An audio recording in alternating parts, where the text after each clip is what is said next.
What is DYSJUO? We are the home for culture-defining brands, both ours and yours. 10 Over Surf Shop is more than a retail hub and event space. We're fully stocked with expert advice and shared stories. Stories in Longboarder and Wavelength Magazine, Europe's longest-running surf mag, connecting brands to ocean enthusiasts globally. But when you need to make an impact 24 times a second, Cassette can turn the lens on your brand and reframe how your audience sees you. Reaching the real world at the UK Surf and Skate Expo to over 10,000 people. That's real-world engagement. And when digital visibility is what you need, Marwick Marketing is your brand's ticket to that front page feeling. Because you don't have to surf or skate to embrace the flow state of marketing. These are our brands. Let's talk about yours. DYSJUO, the home for culture-defining brands. Awesome. I feel like Tony Alba.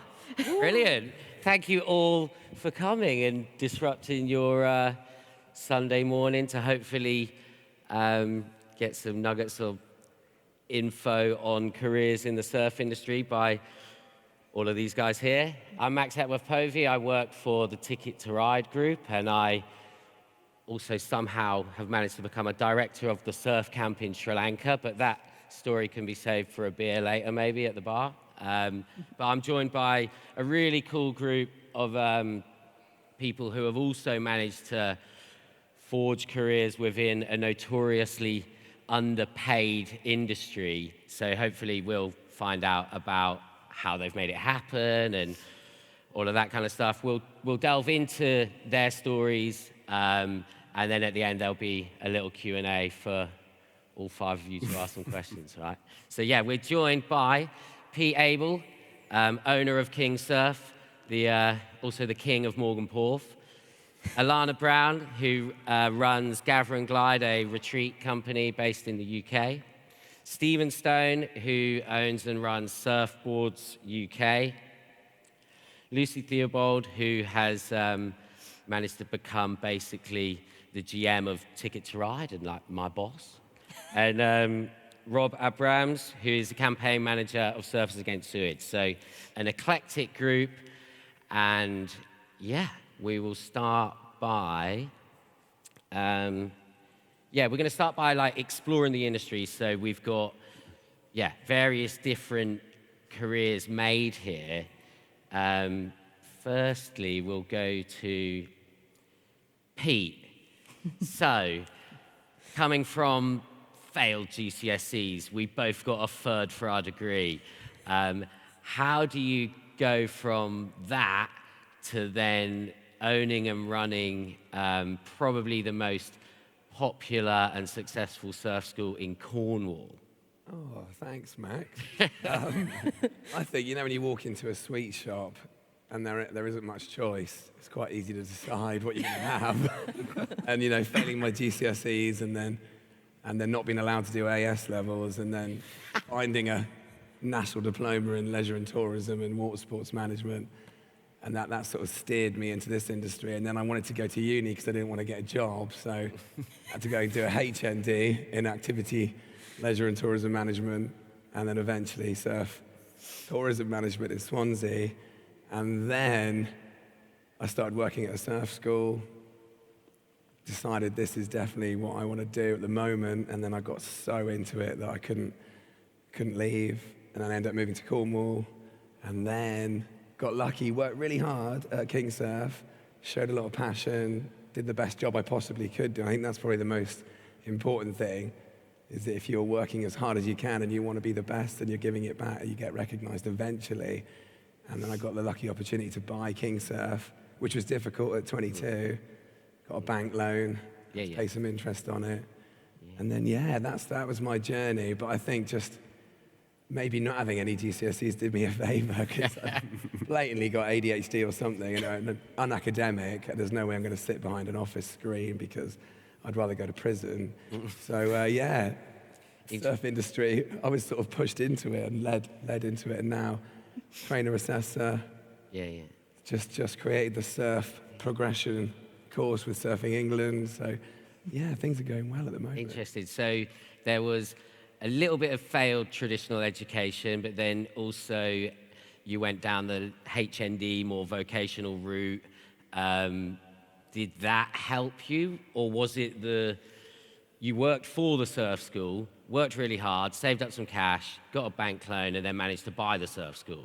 Yeah, I think it guided me because all the modules were based, on marketing, management, sport. You got to choose the sport you wanted to study, so I got to choose surfing. I think we did similar dissertations, didn't we? My dissertation was in surf tourism and the impact it was having in Portugal at the time. The same one, yeah. We both picked the same dissertation, both got a third. Yeah. And spoke about it at Morgan Porth in the lineup, I remember that. Didn't even write my dissertation. So, so basically, you're saying that your hard work and your passion for surf coaching and then a bank loan started you off to basically get you where you are today.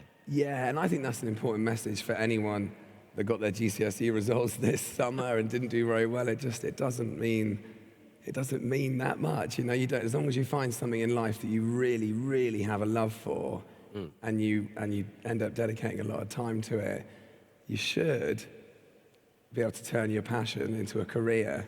Yeah. That's what you absolutely want. Yeah, well, that's kind of, I guess I didn't want to go around like this, but it's kind of going like that naturally. So last time I saw you properly, Alana, was in Hikkaduwa, I think, surfing, just, eating rice and curry, drinking Milo, not Lion beer. And I don't think you were doing what you're doing now, but you obviously had a massive love for surfing. So, now running Gather and Glide, a retreat company, as your full-time job, how do you go from kind of living off £5 a day in Sri Lanka eating rice and curry to running a retreat company? How did that happen? I'm still living off £5 a day.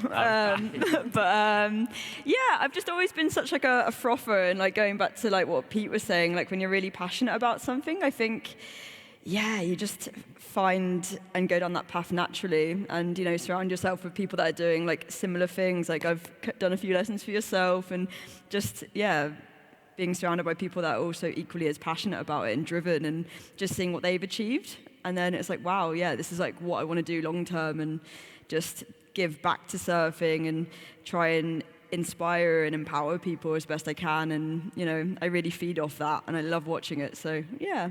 Cool. So you mentioned that, sometimes following your passions isn't that lucrative. So assumably the money doesn't drive you to do what you do? Oh, absolutely not. I mean, what we do with Gather and Glide, it's we just have really, really small groups, and it's it's not a consistent thing. We don't run it every single day, so it's more of a little passion project, if anything, and it's just so that I'm comfortable. I can go to the store and buy vegetables, and I can survive. Like a lifestyle. Yeah, it's a lifestyle choice for sure. I'm not here to make millions. If I was, I'd definitely be doing something else. But it brings me joy, and that's all I need. So, okay, and then similar back to Pete. I remember when you're running this super busy surf school and getting paying basically getting about 170 quid a week, wasn't it? And you just operating this surf school on Morgan Porth. And now, I'm not saying you're balling, but that's obviously changed a little bit. So, you can make money in the industry. So how have you gone from earning 170 quid a week to being able to support a family? Yeah, I guess that was the big thing for me, wasn't it? Having kids and having a mortgage. But I've got to be honest, the first 5 years I was living at my parents' house. And then I worked for Ticket to Ride in the winter. We'd never come back with any money, but we'd always sustain a steady flow, wouldn't we? And we were living the dream for 10 years. I'd do it all again if I didn't have kids and a mortgage and responsibility. But I think it was just, some of it's luck, I've got to be honest. Got to Morgan Porth when there was no one else there, kept Morgan Porth and solidified it. And then I honestly just think I just absolutely love it. Yeah. And I think that's the real key. I did a lesson yesterday. I went to work. The weather was pretty bad. Still doing lessons. Yeah. I came out of the sea buzzing. And I think every time I come out of the sea after doing a lesson, I'm happier than I was before I got in. Yeah. And then I'm getting paid for it. I just don't know how we've managed to flag this life. Yeah, so basically passion, hard work, a bit of pressure with the family and stuff, and then with regards to setting up your business was, you say it's luck, but if anyone's kind of sort of thinking it's more sort of risk and taking opportunity, you know, because back then Morgan Porth was pretty dead. Yeah. And like, yeah, so you seize the opportunity there. We've got the airport nearby. So then to switch it up a little bit, we'll go to Rob, because you're sort of pathway into becoming a campaign manager for Surfers Against Sewage is probably a lot different. Maybe there was like formal education that played a part in yours. So could you just explain how you got to what you're doing now? Yeah, absolutely. So, like, I guess my background is a little bit untypical for this. Well, I mean, the surf industry in general. I grew up in a religious Jewish community in North London. Safe to say there are not many people from where I grew up getting involved in surfing, but I learned to surf on a holiday down in Devon when I was about 10 years old and just became absolutely addicted with it, and was then trying to pursue it and find the ways I could just be near the sea and able to surf, basically, since. And at the same time, that kind of, you know, surfing, a lot of us, it gives us this sort of, it opens up this sort of thing for us of like, we realize, oh, this is the impact we're having on the environment. We can see it, we can feel it. It often makes us ill. It's a very visceral thing. So that sort of was an awareness thing for me. So from a very young age, I got involved in sort of different forms of activism and campaigning, especially environmental campaigning. I went to university and I did, not amazing, I did okay, but ultimately I wasn't really super passionate about it. The main thing it did for me was it gave me access to those like student societies and clubs, surfing societies. It actually took me to Swansea and, gave me that access to be able to then sort of like pursue different campaigning, which is like how I came into touch with different charities, and then that snowballed into becoming a job, and ended up working in the charity sector in different environmental campaigns, supporting refugees, looking at constitutional reform, all sorts of issues. But then ultimately it came back to like, I need to get more surfing in. I'm miserable about this surfing. It's the thing that absolutely drives me. And that's ultimately at the end of the day what it's all about. And I think that's when I came across Lucy, is then I looked online thinking, where can I find something that will get me there? Came across Ticket to Ride and ended up sort of going, I think it was in the same month, I was like, I quit my job, I came out onto the trip from Sri Lanka. I was really lucky and fortunate to have the resources to be able to do that. And then became a surf instructor and was like, all right, I'm going to become a surf instructor. I'm going to come down to Newquay. I was living at first in a tent up by the airport. And I'm just going to try and make this work for a little bit. That didn't last very long. I'm going to try and make this work. But then there was still something missing for me, because like when you're back in the water, the environmental issues, that whole awareness thing, that comes back, especially for someone like me who is very impassioned by that. And then I saw the job come up at Surfers Against Sewage and thought, well, that's a perfect combination of the two things. And I think that's kind of, I guess, my message on this panel is that a job in the surfing industry doesn't necessarily need to mean the things that you traditionally associate it to be. If there's a passion you have, it's about finding that Venn diagram that you can draw for yourself about what is that thing that you have as like a particular niche or a particular skill and surfing, and where can you find that thing that makes it work. And I was just really, really lucky that the stars aligned for me, and I found that thing. I'm still trying to get in the water more, if I'm being honest, but it's a wicked job to be able to actually like now be in a position where I go in the water, I still get made sick by sewage because we've only got data to the best of our availability. I'm actually in a position I can do something about it now and actually like help others to do something about it, and that's an incredible feeling. So sounds like a lot of passion, just like Pete and Alana, and then a bit of, you said you went to uni and stuff like that. So you said you then applied for a job at SAS, which is like, probably a lot of people applied for that job. So, how do you think you got that job? What skills do you need to get the job that you got, and qualifications? Is there anything in particular? Yeah. You know what?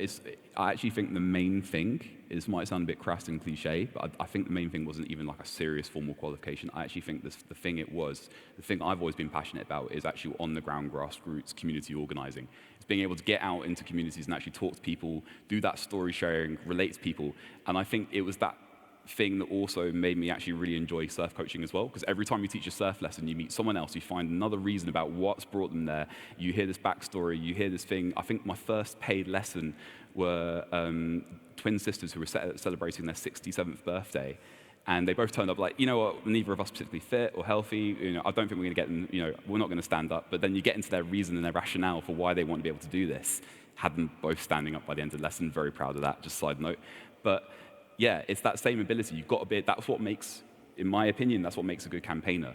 when you're going with decision makers at any kind, whether it be a local council or researchers or government ministers, there's that same motivation, that's that same thing you're trying to get at, to find that common ground to then convince someone to make a change in policy.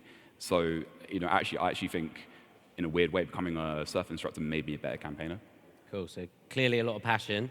And then, yeah, totally different, Stephen, coming from kind of like a motorsports background to then basically, running Surfboards UK, owning Surfboards UK, making surfboards, all of that sort of stuff. That, to me, making surfboards seems like a terrible business idea, because I know they're really expensive to make. You absolutely love it. You've taken 2 hours out of your day working on a Sunday to come and chat now. I know you've got loads to say.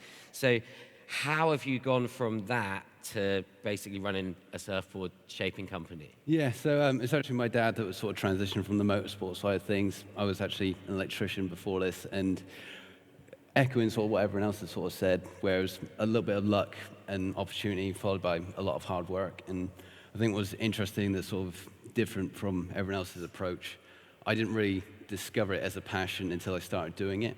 So how I started was I basically got the opportunity to make my first board. And I remember I took my first wave and I was like, this isn't terrible. And I was like, if I do enough of it and just do the reps, I'll get good enough. And I just decided, literally in the sea that day, I quit my job.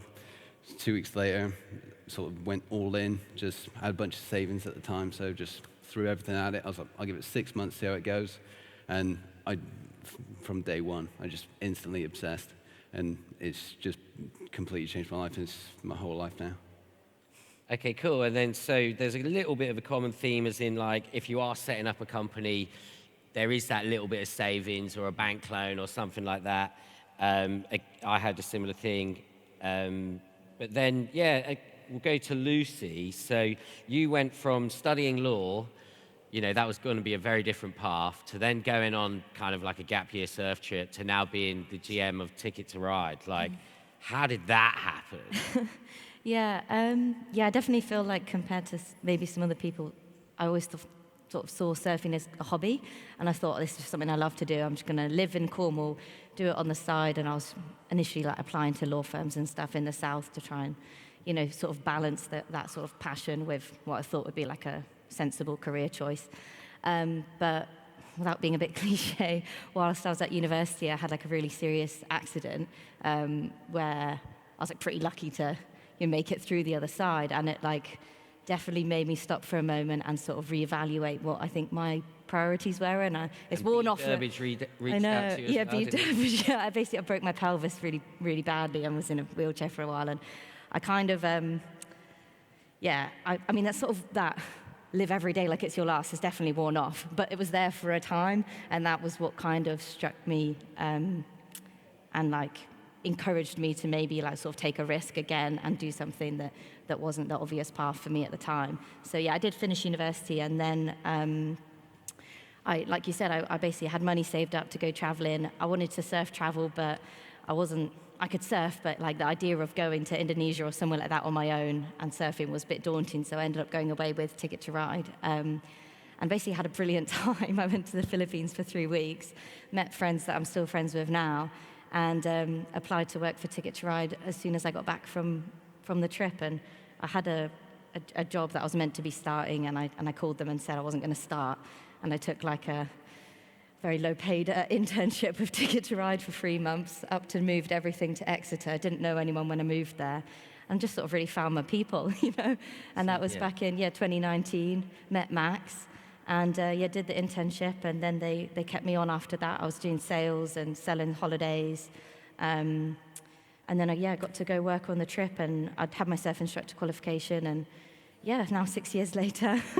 So it sounds like you basically had a bit of a life-changing experience, and decided to go traveling with some money you saved, and then there's a common theme of basically working for peanuts because you love it, and then it's all kind of sort of paying off. Everyone's kind of, it seems like everyone's living more of like a lifestyle that they want to live, and then the financial side of stuff just, hopefully supports it and complements it a bit. I think one of the things that has kept me in it for this amount of time, because initially when I sort of took the internship, I thought, oh, maybe I'll do this for a bit and then I'll go and do the like serious career or whatever.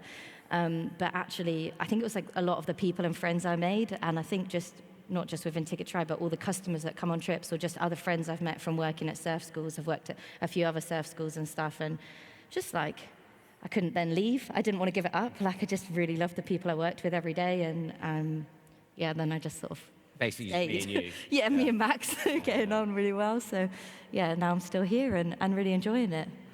Okay, cool. And then going back to Pete, setting up a surf school in a competitive market and stuff, you know, it's probably been pretty tough, but what's the, first with Pete, what's the sort of like main lesson you've learned from setting up King Surf? Like, could be a good lesson learned or a bad lesson learned, or... No, yeah, the biggest lesson I've learned from setting up King Surf would be don't give up. Because there were times when I was like, oh, it's not quite making enough, maybe I should give it up.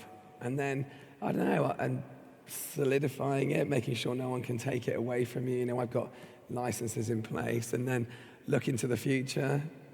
Okay, cool. You know, like I'm running courses now for Surfing England, and I'm training lifeguards for SLSTB, and then tap into markets and, you know, read the industry as it moves, because it's changed loads. You know, loads of people are coming with their own boards now from London. They'll fly into Morganporth, they'll stay in their £2 million homes, and they want to be taught by someone slightly older that's been doing it for years.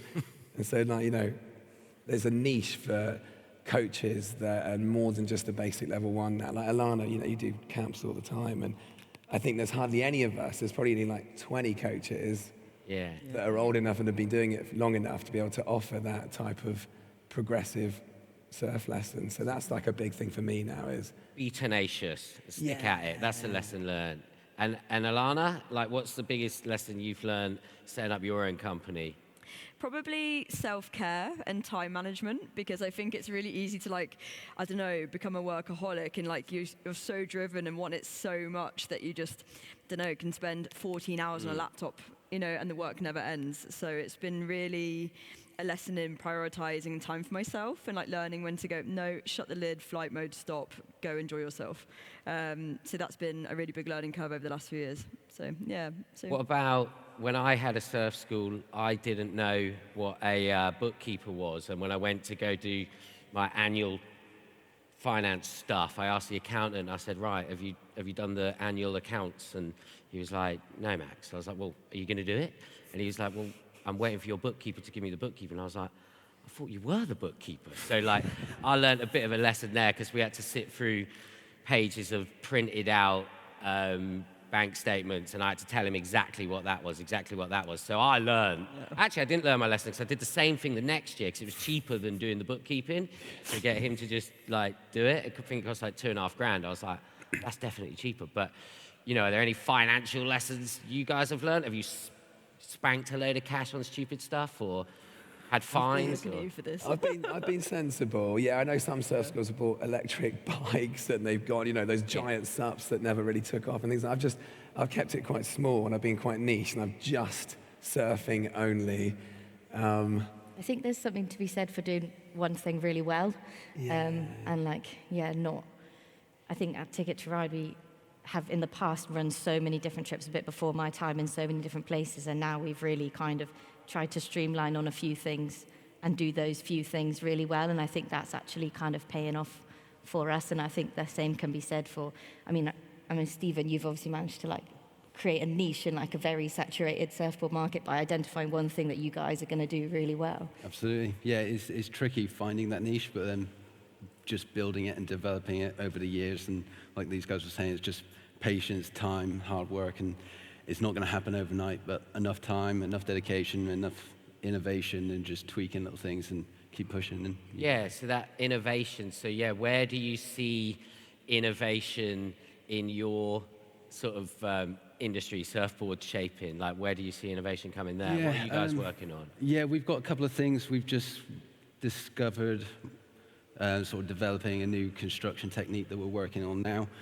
We've just taken on a couple of team riders and developing it that way, doing blind testing with those, so giving them two boards that are identical in shape and getting direct feedback where they didn't really know what we're changing and developing things that way. Then we've got a couple of ideas from where we want to go with the future, introducing different sensors and data logging within surfboards.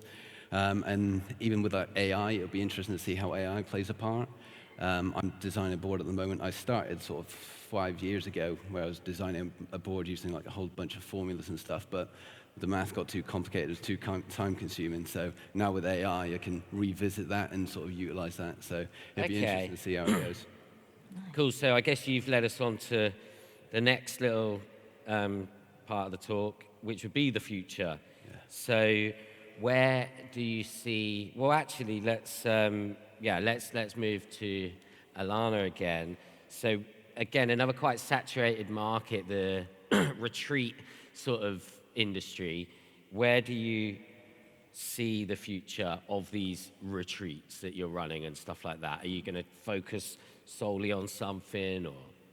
Yeah, it's a really good question. I think, like you were saying, there's kind of like this niche now where people don't just want to come to the beach and have those ABC basic lessons. It's people really seeking out like progressive coaching, like video analysis, but also maybe even with like a holistic approach. So it's not just like, this is how you do this. It's actually tap into the mind and like, you know, the mental side of it, because that is a huge part of our progression in surfing. So I really feel like going forward, it's actually maybe learning more about the mind and then bringing that into, the coaching.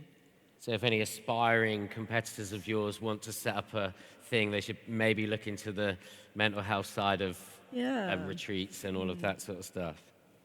And what sort of hopes do you see basically for, I guess, your industry, Rob, you know, working in Surfers Against Sewage and stuff, the next 10 years, how would you like to see your job change? Because that's probably... You know, I think, it's weird because I didn't actually really think about myself being a part of the surf industry until I got invited to this panel and I had a chat with Lucy, and I was like, oh yeah, I guess I kind of am part of the surf industry in what I do, because I've, you know, so associated it with the campaigning sector. But ultimately, what we essentially need is we need more surfers speaking out about environmental and social issues. And the reason for that is because we can tell this compelling story and narrative about the impacts. That's why Surfers Against Sewage was formed 35 years ago, and it's why we still have this, you know, ability to actually get into the halls of power and mobilize thousands of people around the UK still to this day. I think there was a stat that I was sharing before about surfers are 3 times more likely to have antimicrobial resistant bacteria in their guts, which, you know, is a horrific thing, but it shows us the extent to which surfers are on the front lines of this. We're the ones who are in the water all year round. We're the ones who spend longer in the water on average than other types of water users. So there's no, it makes sense we have these impacts. So, but what we have there is we have this ability to speak from this really authentic place. And if you don't see a place for yourself in like the traditional aspects of like the surf industry, which is not meant to like throw shade at the traditional aspects of the surf industry, you know, but you know, if you're not quite sure where it is, but you really care about the environment and you're passionate about it, that, you know, there is an option there. There's an option there that's not just like at jobs at like Surfers Against Sewage, but which does have a growing team, you know, but which in itself is indicative of how that part of the sector is growing. There are opportunities on the ground with more grassroots initiatives that you can pick up. There's so many options out there. And I think over the next 10 years, as we're putting more pressure on, you know, for real change from the water industry, for the government to implement the right policies, the surfers have got to be at the forefront of that, just as we've been for the last 35 years. We've really got to double down on that. But it really, really requires, and I know this is a big ask, but it requires more surfers at the grassroots of things, thinking outside the box about how they play a role in that. Not just individual surfers, but also surf schools, surf businesses, shapers. All of us as a community, we've got to think about that. And I'm actually really grateful that I was invited, because it's made me think about actually, oh yeah, we do play a role in the surf industry, so thank you for that. And how do you think that activism and environmentalism and all the things you're talking about will create new career paths? Will it, or is it just you're saying, yeah, will jobs be created? Can that create jobs or opportunities for people? Yeah, I mean, we see it in my own team. We can see it in similar organizations at the moment. You know, not only has Surfers Against Sewage expanded its own, you know, team in the last few years, I think we've gone from about like 25 people to think we're on the verge of hiring our 57th person. So like it's rapidly expanding, and that comes from a direct need for the sort of thing we're doing. And we hear similar from other initiatives working in other areas, also initiatives working in Blue Health, for example. So, you know, I think that we're going to see a big growth in that. We're going to see, for more types of like campaigners, researchers, people looking at water quality, who are able to apply both that sort of like scientific, analytical sort of like skill set and their knowledge of surfing, and also like the knowledge of like building narratives and comms and their knowledge of surfing. So, it's hard to say precisely how exactly that's going to grow, but I'm pretty certain it's something that's going to be much more prevalent in the years to come. Okay, and do you think government will sort of play a part in helping that? Government are probably not going to play a part in helping that. They might, to an extent, they definitely come to us for sort of a lot of research, and they're very open with us about like wanting to meet with us to talk about what the solutions are. But the initiative has got to come from the grassroots. We are very much funded by like members paying a little bit every month, and then we get some grant, blocks for particular programs that we run. It's difficult. The funding environment is a very difficult place for campaigning charities at the moment. There's very restricted funding, but the sector, the campaigners who are working in this space are getting a lot more, they're getting smarter about how they actually think about using those resources, and I think that's what's really driving the growth. So yeah, it's a tough one, but we need just more people exploring the different options in that area, as sort of, I guess, vague as that is. Okay, and then, yeah, Lucy, what are your sort of the next 10 years of surf travel? How do you see that creating more opportunities for people to get involved? Do you see opportunities being created?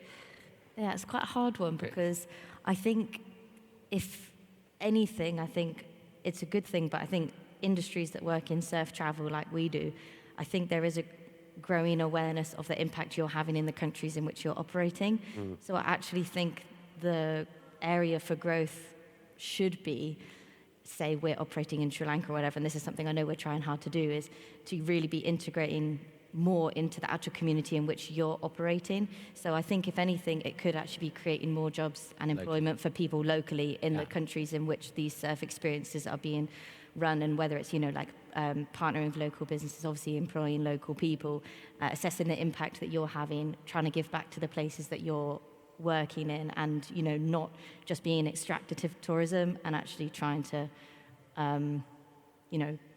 not even leave a positive impact, but to be actually integrated and not just taking, basically. Yeah, because we basically get messages on social media every day like, hey, you got any jobs going in Costa Rica? And it's just like, no, that doesn't really And I think exist in the past that was what happened, and I think now, and it's about time, it's like definitely changed. And whilst I think there's still sort of management roles or other things like that, to be abroad and working as a surf instructor, it's not as simple as like, hop on a plane and go and work there, You need to do it legitimately and not in a... It looks like the dream job, running these tours and trips all around the world. It's quite exhausting, as you know.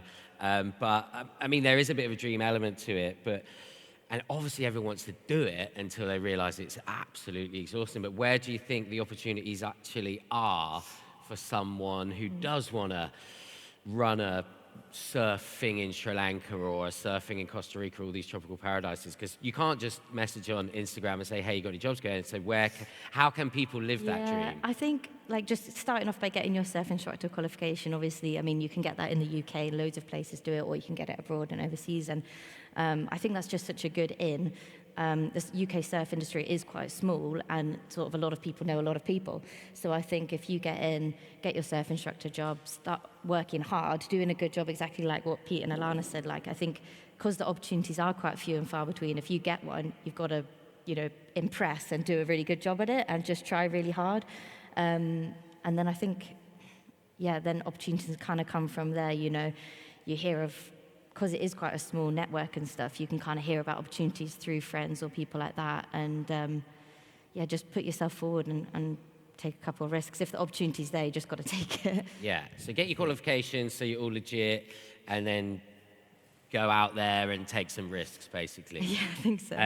And then what about with Pete? You're in quite a, what's the word? Well, there's a lot of surf schools, basically. But the past few years, I've noticed that the pay's gone up quite a bit for surf instructors. So does that mean that you know, it always used to be 30 quid a lesson, right? And I think it's a bit more than that now. Like 45. So does that mean there's opportunities for people to become surf instructors to earn a bit of cash in surf schools? Or? If you're level 1, 45's pretty average now, isn't it? If you're level 2 and you've done the progression course, then you could be on 50, do two lessons a day. I do 3, 150 quid a day. It's all right. You can do 4 if you've got the energy, you know. Yeah. And I think anyone that wants to do well in this industry, no matter what you're doing, just, like you said, make yourself stick out and give it 100%. Don't burn any bridges. Like, if you're really passionate about it, you'll naturally do that anyway. But I just love it. I want to be the best. I want to stick out. And then eventually you'll stick out so much, you'll create opportunities for yourself, and you'll end up getting asked to do things you never thought you would. You'll meet people you never thought you would. And as long as you're being welcoming and lovely to everyone and you're giving yourself the best service you can offer, things will come your way. That's what I think. Yeah. And then do you think that there are any opportunities for someone to sort of like, you know, for new surf schools, or are there too many? No, I mean, I don't want to give it away, but you know, if you set up and you're better than everyone else, you'll eventually take over. Yeah. There are opportunities in this country for other places that are a bit colder. Yeah. I'd love to go to, but I won't move the family there. But I'd be quite excited about going slightly north of here. Yeah. I don't know if I want to go abroad. I actually think the UK has got opportunities for winter surf camps. You love it. Yeah. Winter Combine surf it with a camp. sauna and a hot tub. Yeah, let me sit down with you. We'll get Surfline out. I'll tell you where you should be going. Reading forecasts. Talking about boards, you know, all the things you do on your camps.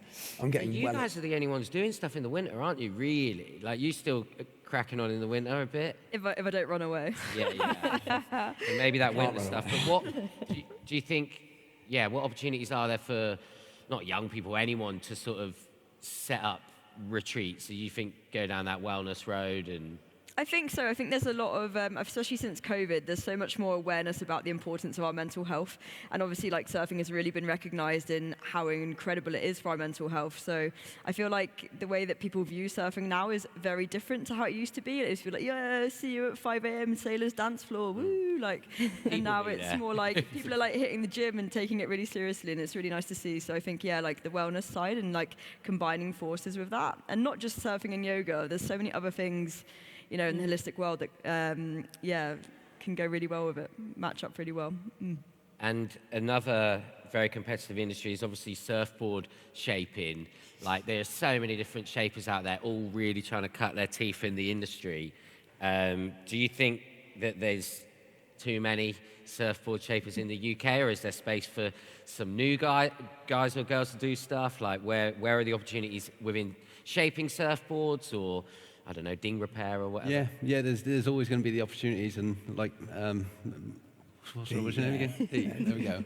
People are saying is if you're willing to sort of be better than everyone else and outwork everyone else, there's always going to be a chance you can start to overtake people. And especially for me, just starting out, everyone was just miles above me, so I just put everyone up on a pedestal. But I just got to chase them down and just outwork them, and then eventually you'll get there. It's just consistency, discipline, and patience. How do people start off shaping? Like, is it like an apprenticeship thing, or do you just need to know someone? Or you do it yourself? Yeah, no perfect time. Just start. Look at tutorials, look at where you can get the materials from, and just make a start. Really? Yeah. Okay. Well, Yeah. so daunting to me, the idea of that. I've not been in Newquay for a long time, but I remember one thing. I don't know if it's a thing, but like, can you get dings repaired? Like, is it like, are there ding shops? Because I've got a mate, Grishka, he's got a little niche where he does 24-hour ding repair. Yeah. So he's got a different market where he's got, you know, people coming down from wherever they live and going, oh my God, I've dinged my firewire. And he'll go, right, 24 hours, charges 70 quid or whatever. So, like, you know, is there a little market there? Absolutely, yeah. When we first started, epoxy was becoming a bit more of a thing. This was 7 years ago, so it wasn't as much of a thing as it is now. Now it's definitely becoming and developing more of a thing. It's more available until the bigger brands are starting to use it, and there's definitely a more of a market for just the epoxy repairs.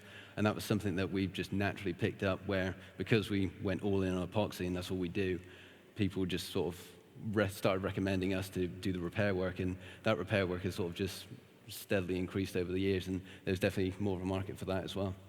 All right, so if there's anyone here thinking about setting up a surfboard shaping company, you know, what are the biggest challenges you faced with your company? I think for me personally, the biggest challenge I've faced is sort of saying what Alana was saying, is just managing the obsession, because I just love it so much. So like actually taking time off and doing that, and when you love something so much, it's very easy to work yourself into a hole. And like even like I've been in a position where I still love my work so much, but I absolutely hate it just because I've been doing it so much. I'm just so burnt out. And I'll be in a position where I hate my job so much, but there's one thing I hate more is not doing my job, and then just circling the drain. And that was the hardest thing. And I mean, yeah, I got out of that just by, I was so burnt out, my immune system was shot, I kept getting sick, and I ended up in hospital, and I had to take 2 weeks out, just escape from everything. And taking that time out really sort of was like, oh, I came back to work the next day, and I just started crying, because I was like, I love this thing again. And developing that and keeping that passion alive is the difficult bit for me. If it's all right to say on that, I think something when I started coaching with Ticket to Ride and others down at Watergate, I think I remember someone saying to me, I can't remember who it was, but like, make sure you make time to actually just get back in the water and remind yourself why you do this. And I think that's one of the most important things I would say about like the surf industry, is like making sure that we were talking about work-life balance before and how difficult that can be, especially when you, as you say, you've got that passion. But like, yeah, that's one of the key things. Actually make sure you're getting back in that time in the water to reconnect. Yeah, absolutely. So that can be a bit of a challenge then. So everyone works within surfing, that you do your job and love your job so much that you actually never surf and then can't be bothered to surf. Don't know if that's happened to you, Pete. Weirdly, it hasn't. Yeah. I mean, like, I'll still get up in the morning, get in if it's pumping. And actually, I try and do the progressive lessons, so I'm actually out with people that are out back anyway. And then you got to give a few demos, haven't you? Nick, Surfing England are here, so I've got to make sure that it's not a flash splash, but you've got to show them how to do it, haven't you? Otherwise, they'll never learn. And so I end up having a really good time with the customers. I feel like I've just gone surfing with a load of mates. Yeah. And then I'll come back. I've started delegating the jobs that I'm not good at. It took me 20 years. Yeah, like demonstrating the pop-up, Catching the whitewater. Doing the emails and doing the finances, but still surf every day. Cool. Okay, so it basically sounds we've got, less than 10 minutes left. So it sounds like there's a lot of passion amongst everyone here. And that seems like a common theme. So I kind of want to open to the floor if anyone has any questions they want to ask anyone about getting into the surf industry. Go for it. If not, I think everyone's already in it. You've got someone here. Is there a mic or? You could just shout really loud, maybe. There's a mic. Oh, okay.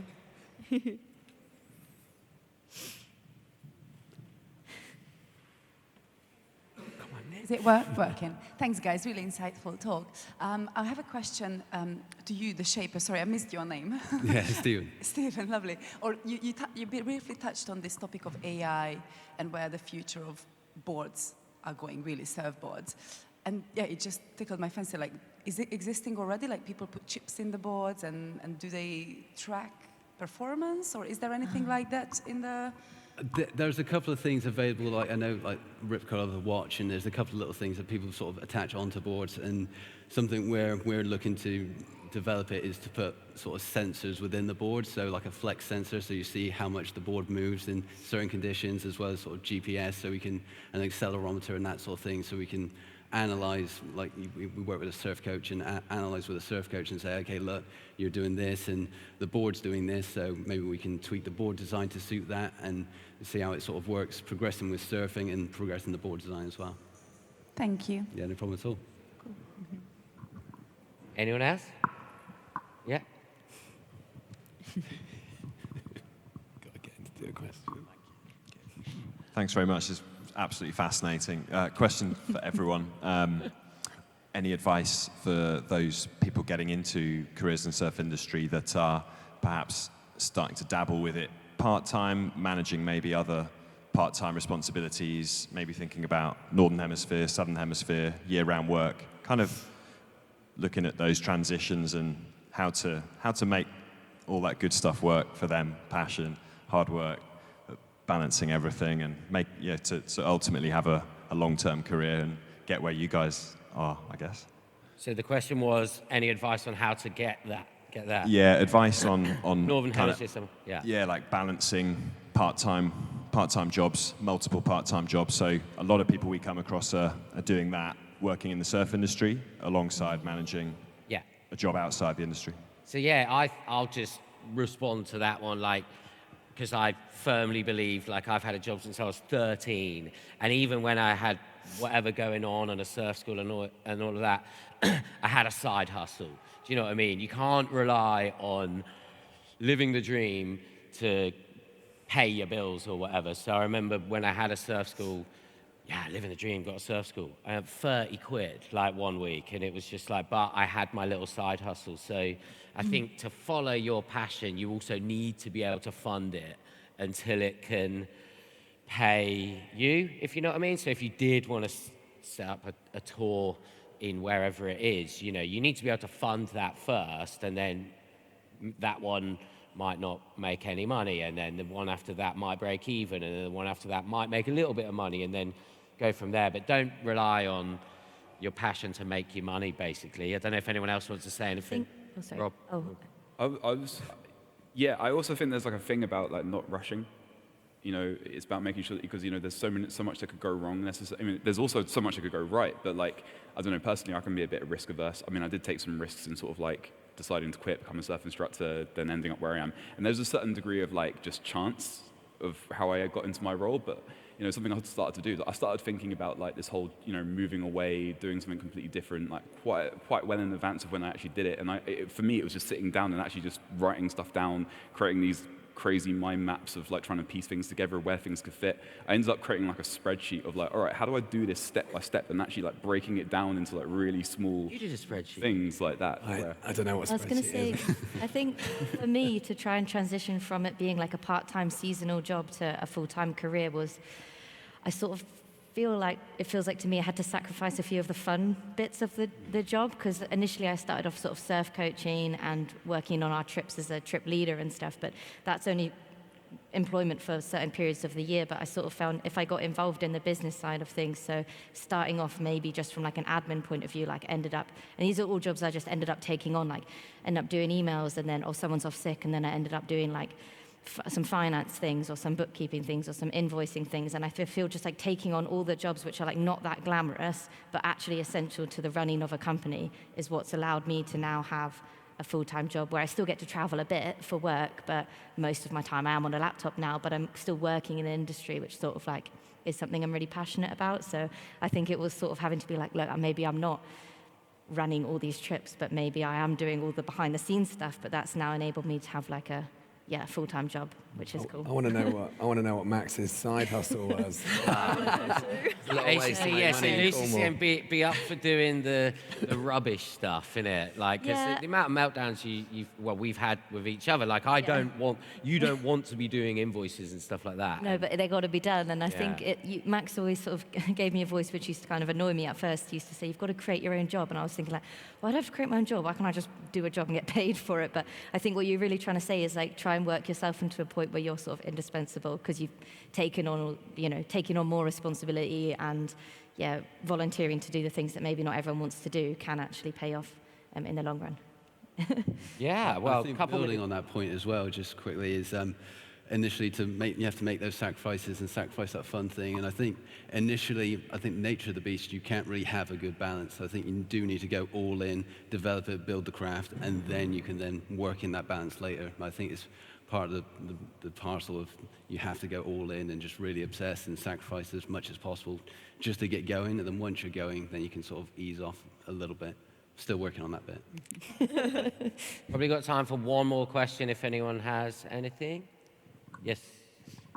Hello, thank you. This has been really, really useful. So I'm probably I've got a career background in HR, live in the Midlands, so nowhere near the sea, but absolutely love the sea, want to move down here. So I feel as though I'm between a bit of a rock and a hard place. I work for an accounting firm, but my passion is in the surf industry. So I guess from a transferable skills perspective in terms of like that back office stuff that you've been talking about, do you think there's much opportunities without kind of coming from kind of grassroots, kind of building yourself up? Is there any advice that you'd kind of give in terms of being able to get into the industry in terms of that back office skill set, spreadsheets, all that kind I of think stuff? there's more opportunity with someone that can work a spreadsheet and do accounts to get into surf travel, surf schools, or Surfboards UK. Because usually the sort of surfer dudes that set up these companies are pretty bad at that sort of stuff and really need help doing it. So I guess, there's definitely an opportunity there, right? Yeah, and I think like in the if it's whether it's in the travel industry or for a surf industry, even if you come in like a more HR accountancy or whatever role, it's a way in, and then it depends very much on the company you work for. But fortunately, where I work at is now I am able to work remotely, so I'm able to kind of still participate in the things we do overseas and stuff. And I know for a few other companies, like there are those opportunities, even if you're not on like the front lines of teaching surfing. So yeah, I think it's just identifying probably a company with like a working culture and like an ethos that you identify with, and it's something that you're interested in. We need someone like you. Yeah, we all do. Yeah. I mean, God, it's all the bits that I'm bad at, you know, and I really struggle with keeping things going and running them and all the stuff you hate. But I've just about got to the place where I can employ someone full time to do the admin, to let me play more. But, Boom, Pete ended it. Cool. Can we do one more? Yeah.